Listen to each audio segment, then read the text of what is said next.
ये सरकार इतनी कमजोर, ये सरकार इतनी बुज़दिल, अगर पाकिस्तान वाकई में अपने घुटने टिकने के लिए तैयार था तो आपने क्यों रुका, आप क्यों रुके और किसके सामने आप झुके, किसके सामने आपने सरेंडर किया, किसके सामने आपने सरेंडर किया। लेकिन आप तथ्यों पे बोले, गलत सूचनाएं नहीं दे सदन में, गलत सूचनाएं नहीं मत दे। हम बोले इसके ऑर्डर में लाइए सर। लेकिन रक्षा मंत्री होने के नाते ये नहीं कहा कि पहलगाम में दहशतगर्द कैसे आए, ये नहीं कहा कैसे 5 दहशतगर्द वहां पर जाकर 26 लोगों की गोलियों से छलनी करते हैं, ये बात, ये सूचना रक्षा मंत्री ने नहीं दी। एक सरकार में एक अहंकार आ चुका है, वे 5 दहशतगर्दियों को ये सरकार पकड़ नहीं पाई। आज ये खुद कह रहे हैं कि हमारा मकसद युद्ध का नहीं था। हम पूछना चाहते क्यों नहीं था, होना चाहिए था।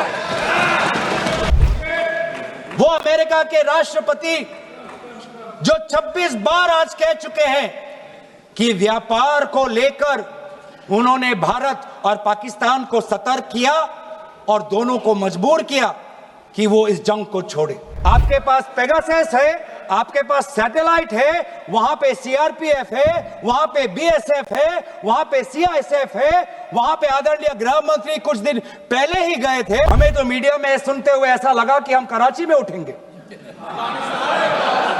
मीडिया में सुन, हमारे भारत की मीडिया जो जिनको सूचना आपसे ही मिलती है, उनका सुनने में लगा कि आज तो हम फतह करके ही रहेंगे, लेकिन पता चला कि नहीं, कहीं ना कहीं हमारे पैर डगमगा गए और जो अंतिम परिणाम था उससे पीछे हम हट गए। धन्यवाद अध्यक्ष महोदय।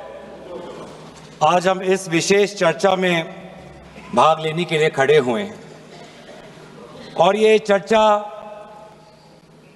इसलिए हो रही है क्योंकि हाल में ही जो युद्ध हुआ वो एक सूचना का युद्ध था। एक प्रकार से हम पड़ोसी देश और दुनिया भर को सच्चाई की सूचना देना चाहते थे और कुछ ऐसे ताकत थे, ऐसी शक्तियां थी जो भ्रम का सूचना सारे देश में, सारे दुनिया में फैला रहे थे। और इसीलिए इस चर्चा का विशेष मांग ये है कि आज सच्चाई सदन में आनी चाहिए, सच्चाई पहलगाम की आनी चाहिए, सच्चाई ऑपरेशन सिंदूर की आनी चाहिए, सच्चाई विदेश नीति की आनी चाहिए। और यही आज हमने सूचना का जो युद्ध की जो बात हम कर रहे हैं वो आज हमने आदरणीय राजनाथ सिंह के भाषण में सुना। बहुत से सूचनाएं दी उन्होंने, बहुत से जानकारी दी, लेकिन रक्षा मंत्री होने के नाते ये नहीं कहा कि पहलगाम में दहशतगर्द कैसे आए, ये नहीं कहा कि बेसारन में जहां पर 1000 लोग जाते हैं, खुशियां मनाते हैं, कैसे 5 दहशतगर्द वहां पर जाकर 26 लोगों की गोलियों से छलनी करते हैं। ये बात, ये सूचना रक्षा मंत्री ने नहीं दी। यही है सूचना का युद्ध कि इतनी जानकारी देते हैं कि कभी कभी सवाल पूछना भी भूल जाते हैं। और आज ये है हमारे विपक्ष का कर्तव्य कि हम सवाल पूछेंगे देश हित में, राष्ट्र हित में। आज देश ये जानना चाहता है कि वो 5 दहशतगर्द कैसे घुसे और उन दहशतगर्दों का भी मकसद था। पाकिस्तान से आए हुए वो दहशतगर्दों का क्या मकसद था? उनका मकसद था कि जम्मू कश्मीर की अर्थव्यवस्था को तनाव करना, विनाश करना। उनका मकसद था कि भारत देश में एक सांप्रदायिक वातावरण का जन्म देना। उनका मकसद यह था कि भारत और पाकिस्तान का एक हाइफिनेशन होना, यह था उनका मकसद।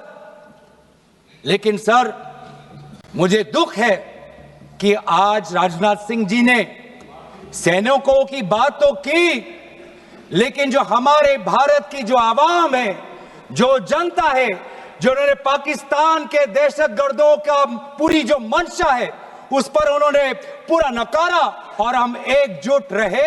हम मुझे भारतीय होने का गर्व है।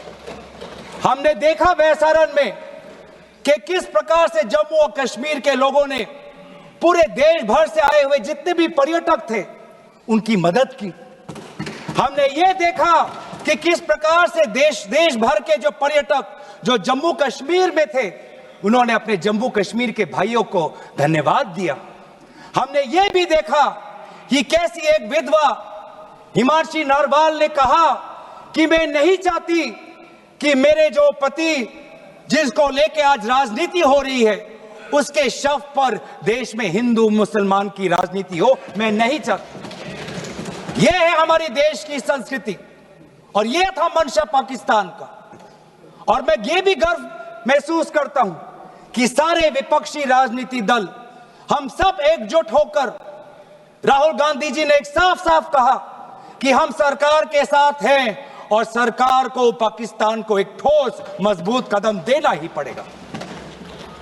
लेकिन देश ये भी जानना चाहता है, वे 26 लोग जो जिनके परिवारों में आज कोई गुजर गया, वे ये भी जानना चाहता है कि 100 दिन गुजर गए और वे 5 दहशतगर्दियों को यह सरकार पकड़ नहीं पाई।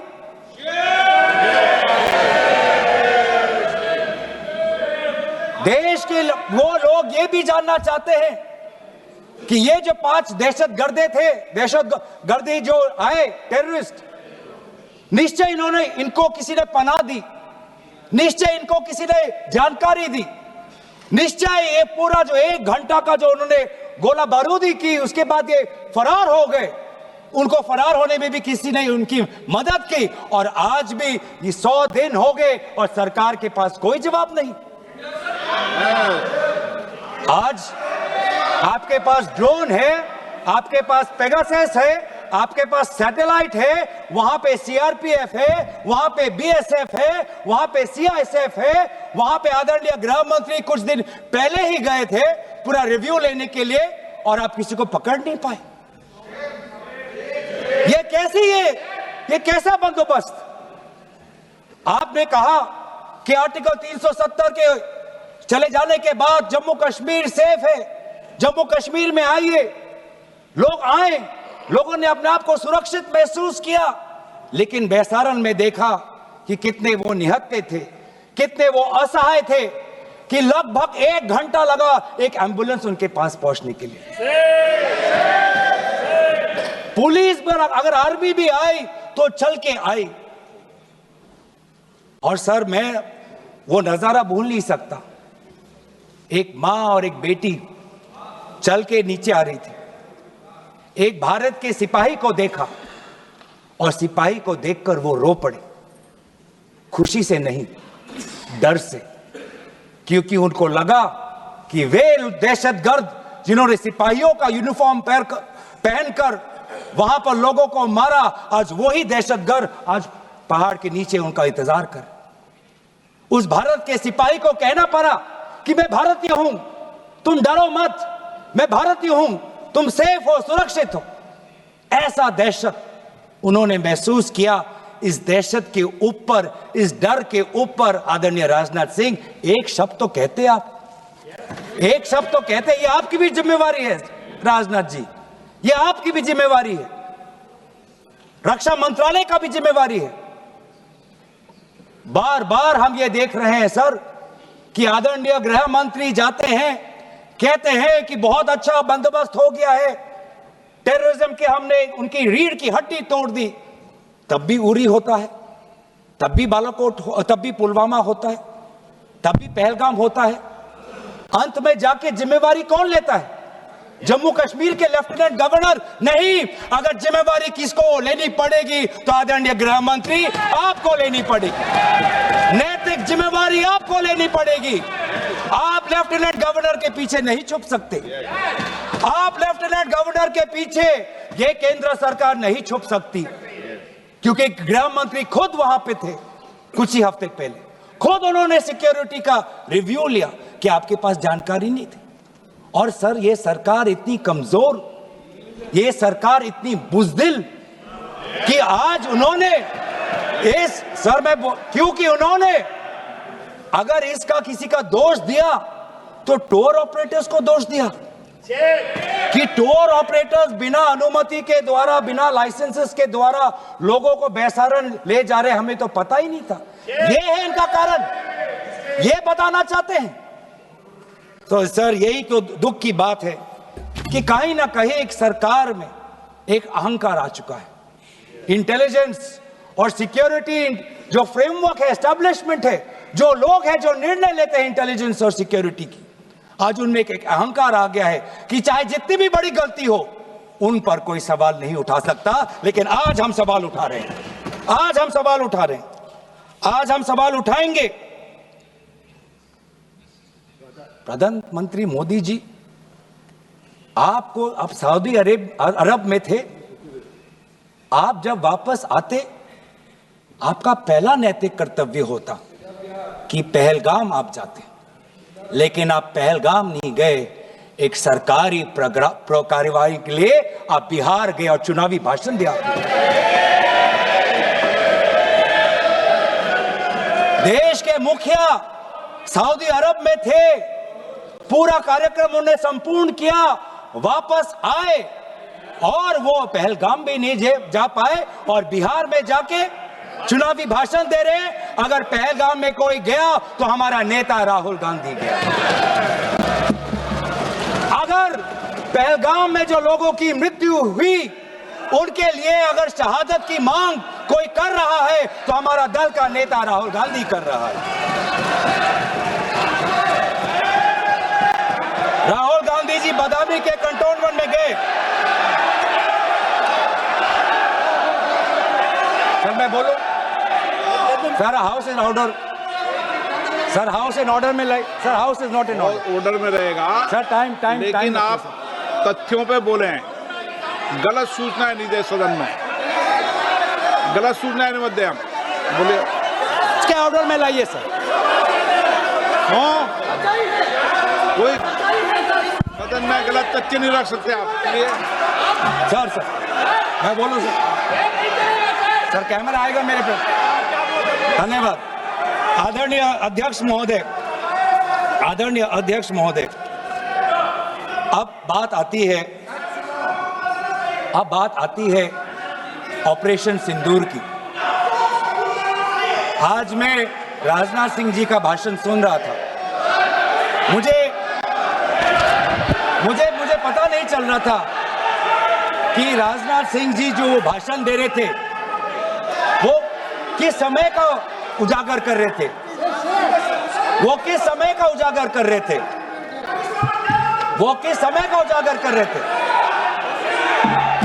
क्या वो 2016 के बाद क्या उन्होंने ये नहीं कहा कि हम घुस के मारेंगे और पाकिस्तान को आज वो उनका जो भी टेररिस्ट इंफ्रास्ट्रक्चर है उसको खत्म कर देंगे? वही बातें तब की, वही बातें पुलवामा की बात की कि पुलवामा के बाद आज हमने हमारे लड़ाकू जहाज अब गए हैं, अब पाकिस्तान अब कभी भी भारत पर उंगली नहीं दिखा सकता। और उसके बाद आज दोबारा वही बातें कर रहे हैं, आज दोबारा वही बातें कर रहे हैं कि हम घुस के मारे, हमने ये किया, फलाना किया। और ये अब भी कह रहे हैं कि ऑपरेशन सिंदूर कंप्लीट नहीं हुआ, अधूरा है, क्योंकि कल को जाके दोबारा पाकिस्तान कर सकता है। ये खुद कह रहे हैं, ये खुद कह रहे हैं, ये खुद कह रहे हैं कि इसके पश्चात भी पाकिस्तान कल को जाके कर सकता है। तो ये कैसा, ये जो सफल कैसे हुआ, फिर क्या सफल हुआ? आज ये खुद कह रहे हैं कि हमारा मकसद युद्ध का नहीं था। हम पूछना चाहते क्यों नहीं था, होना चाहिए था। आज उन्होंने खुद कहा कि हमारा मकसद जमीन लेने का नहीं था। क्यों नहीं था? पाकिस्तान ऑक्यूपाइड कश्मीर अगर आज नहीं लेंगे तो कब लेंगे? ये उन्होंने खुद कहा, इन्होंने खुद कहा कि हमारा मकसद था टेररिस्ट के इंफ्रास्ट्रक्चर पर आक्रमण करना, तो क्या हमने उरी के समय नहीं किया? क्या हमने पुलवामा के समय नहीं किया? लेकिन उसके पश्चात भी पाकिस्तान का इतना साहस कि आज उन्होंने पहलगाम में जो पिछले 20 वर्षों में हमारे भारतीय नागरिकों पर सबसे दर्दनाक अगर हमला हुआ है तो आपके समय पे हुआ है। आपके समय में उरी हुआ, आपके समय में पुलवामा हुआ और आपके समय में आज पहलगाम हो रहा। कुछ बातों का उजागर किया, कुछ किताबों का भी उजागर किया। ये एक नई प्रक्रिया है सर, हर चर्चा में आदरणीय भाजपा के नेता एक किताब उठा लेते हैं, जानकारी दे रहे थे। हमें नहीं सर, ब्लूमबर्ग को क्या जानकारी दिया,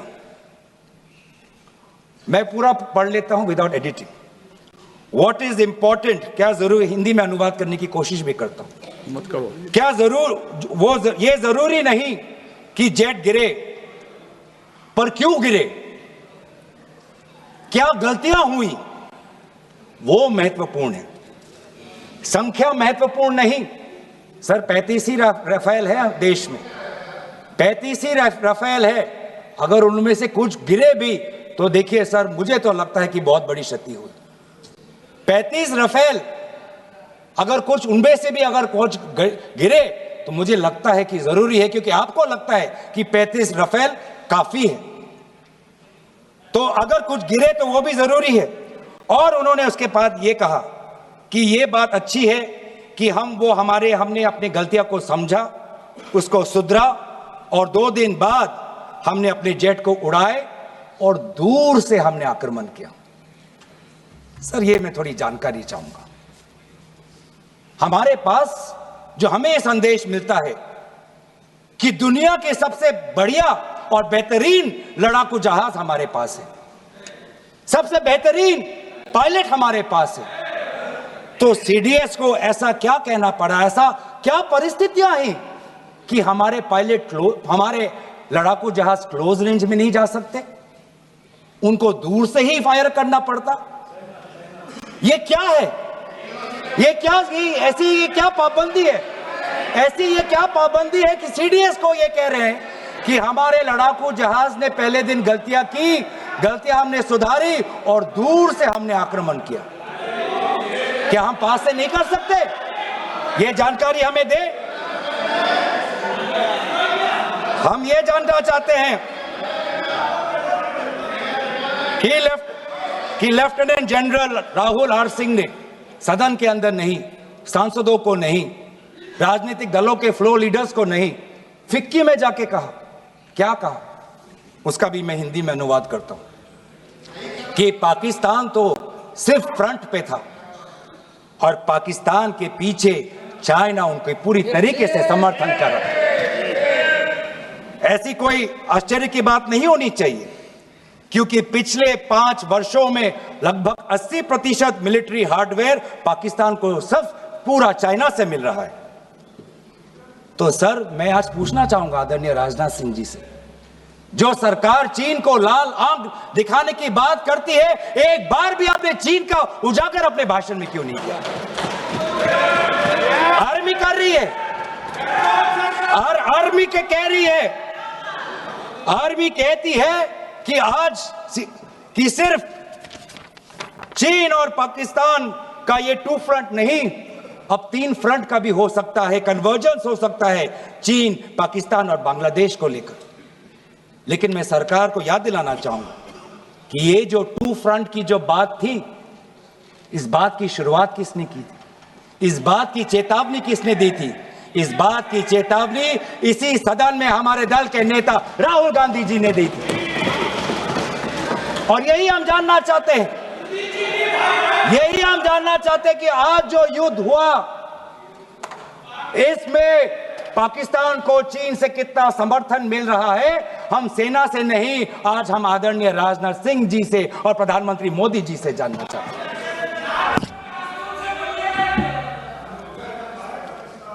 और सर इंडोनेशिया में जो डिफेंस अटैचे है, उसने तो ताज्जुब की बात कह दी उसने क्या कहा sir? India defence attache group captain Shiv Kumar ने, हिंदी में दोबारा अनुवाद करता हूं, कि भारत ने लड़ाकू जहाज खोए तो खोए इसलिए क्योंकि कुछ मिलिट्री टारगेट्स पर आक्रमण करने पर पाबंदी थी।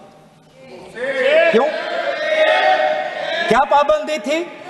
ऐसे क्या ये राजनीतिक कंस्ट्रेंट्स थे? आपने कहा कि 9 टारगेट पे हमने आक्रमण किया, लेकिन हमें यह भी सूत्रों से जानकारी और मीडिया में आया है, और लेफ्टिनेंट जनरल राहुल सिंह ने खुद कहा कि पहले 21 टारगेट्स चुने गए थे और 21 से फिर 9 हुए। क्यों हुए? क्यों हुए? आज मैं ये जानना चाहता हूं कि पिछले 20 वर्ष में सबसे घातक आक्रमण हमारे महिलाओं पर हुआ, हमारे बच्चों पर हुआ, भारत के आत्मा पर हुई। हमने सब ने वो दहशत को अनुभव किया, हम सब एकजुट हुए, हमने पूरी तरीके से समर्थन प्रधानमंत्री मोदी जी को दी कि अब जाइए, और ऐसा एक माहौल बन चुका था कि देश किसी भी कीमत चुकाने के लिए तैयार था। पूरा देश प्रधानमंत्री मोदी जी के साथ था, विपक्ष प्रधानमंत्री मोदी जी के साथ था, और अचानक 10 मई के दिन पे हमारे राष्ट्रदूत कहते हैं कि हम पाकिस्तान पर हमला करेंगे, और शाम के 10 मई को सूचना आती है कि पाकिस्तान के साथ अब युद्ध पर हम परिणाम दे रहे हैं, सीज फायर हो गया। क्यों हुआ? हम आदरणीय प्रधानमंत्री मोदी जी से जानना चाहते थे, अगर पाकिस्तान वाकई में अपने घुटने टिकने के लिए तैयार था तो आपने क्यों रुका? आप क्यों रुके? और किसके सामने आप झुके? किसके सामने आपने सरेंडर किया?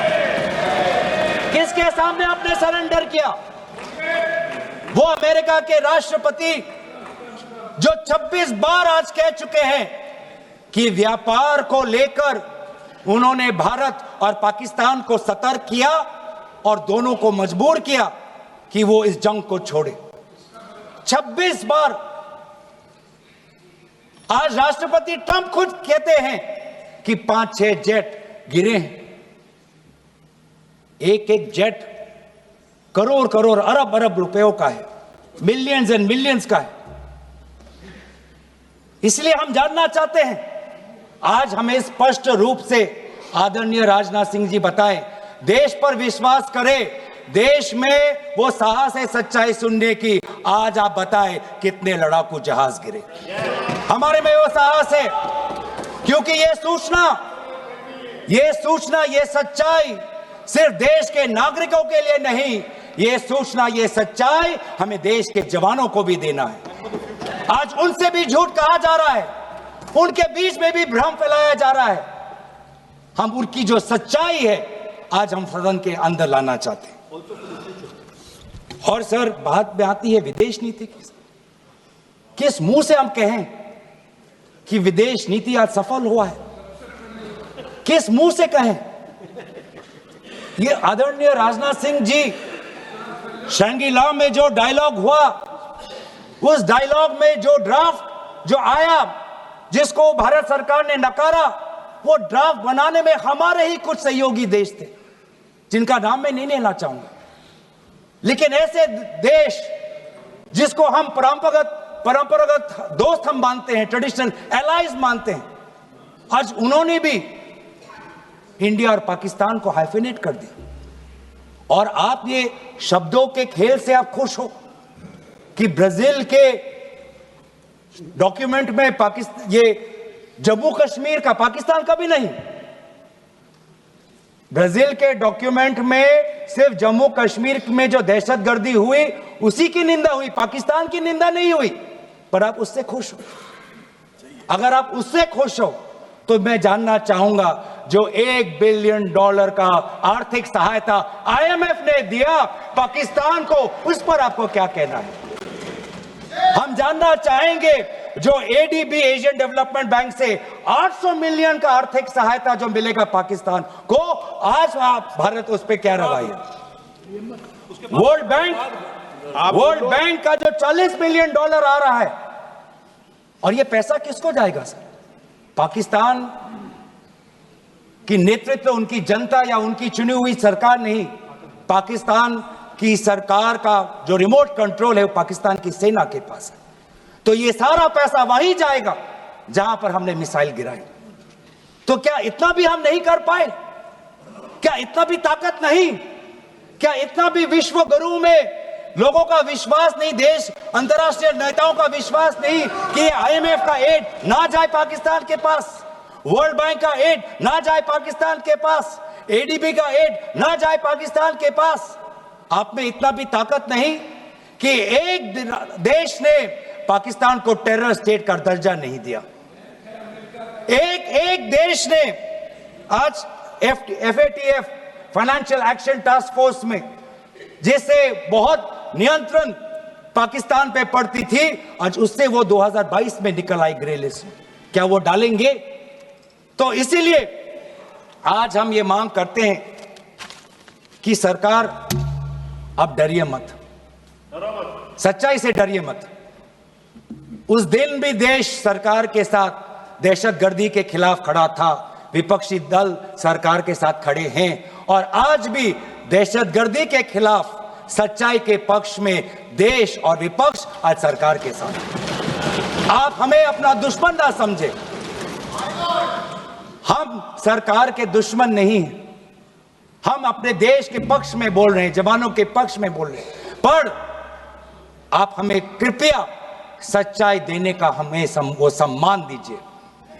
सच्चाई सुनने का अधिकार हमारा है, और जितने बार आप झूठ और भ्रम फैलाएंगे, हम उतनी बार आपको पूछते जाएंगे कि आपने क्या किया। और इसीलिए आज मैं खड़ा हूं। अपेक्षा बहुत की थी कि पहलगाम का उजागर होगा, आदरणीय गृह मंत्री नैतिक जिम्मेवारी लेंगे, राष्ट्रीय सुरक्षा सलाहकार नैतिक जिम्मेवारी लेंगे, और प्रधानमंत्री मोदी जी कहेंगे क्यों उन्होंने ऑपरेशन सिंदूर, जो अंतिम अंजाम था, हमें तो मीडिया में सुनते हुए ऐसा लगा कि हम कराची में उठेंगे। मीडिया में हमारे भारत की मीडिया जो जिनको सूचना आपसे ही मिलती है, उनका सुनने में लगा कि आज तो हम फतह करके ही रहेंगे, लेकिन पता चला कि नहीं, कहीं ना कहीं हमारे पैर डगमगा गए, और जो अंतिम परिणाम था उससे पीछे हम हट गए। हमें पीछे नहीं हटना, हमें आगे बढ़ना है, सच्चाई के साथ, लोकतंत्र के पक्ष में। इन्हीं बातों के साथ मैं अपना पक्ष समाप्त करता हूं। धन्यवाद। जय हिंद। इन्होंने खुद कहा कि हमारा मकसद था टेररिस्ट के इंफ्रास्ट्रक्चर पर आक्रमण करना। तो क्या हमने उरी के समय नहीं किया? क्या हमने पुलवामा के समय नहीं किया? लेकिन उसके पश्चात भी पाकिस्तान का इतना साहस कि आज उन्होंने पहलगाम में, जो पिछले 20 वर्षों में हमारे भारतीय नागरिकों पर सबसे दर्दनाक अगर हमला हुआ है तो आपके समय पे हुआ है। आपके समय में उरी हुआ, आपके समय में पुलवामा हुआ, और आपके समय में आज पहलगाम हो रहा है।